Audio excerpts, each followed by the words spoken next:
US government ने पाकिस्तान के लिए एक मेजर मिलिट्री डिसीजन अप्रूव किया है, जिसमें पाकिस्तान के F-16 की एग्जिस्टिंग फ्लीट के लिए $686 मिलियन का पैकेज क्लियर हुआ है। ये पूरा फंड पुराने F-16 जेट्स के सस्टेनमेंट एंड मॉडर्नाइजेशन प्रोग्राम के लिए है। तो इस पैकेज का मेन कंपोनेंट है link 16 tactical data link system. Simple terms में ये जेट्स के बीच में एक सिक्योर डिजिटल नेटवर्क क्रिएट करता है। नॉर्मल रेडियो कम्युनिकेशन में पायलट को बोलकर बात करनी पड़ती है, जिसमें नॉइज और कंफ्यूजन का इशू रहता है। लेकिन लिंक 16 डेटा लिंक के थ्रू बैटलफील्ड का डेटा डायरेक्टली पायलट की स्क्रीन पर डिजिटल फॉर्मेट में आता है। कौन सा प्लेन एनिमी का है और कौन सा फ्रेंड का फाइटर प्लेन है, ये रियल टाइम में अपडेट होता रहता है। इससे पायलट की सिचुएशनल अवेयरनेस इंक्रीज होती है और डिसीजन लेने का टाइम कम हो जाता है। इस पैकेज में नए एवियोनिक्स सपोर्ट और क्रिप्टोग्राफिक इक्विपमेंट भी इंक्लूड किए गए हैं, जिसका डायरेक्ट ऑब्जेक्टिव ये है कि पाकिस्तान के F-16 फ्लीट को साल 2040 तक ऑपरेशनल रखा जा सके।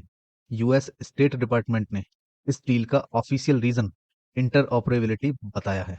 इसका मतलब है कि जब यूएस और पाकिस्तान किसी मिशन पर साथ काम करेंगे तो उनके कंप्यूटर सिस्टम आपस में कनेक्ट हो सकें।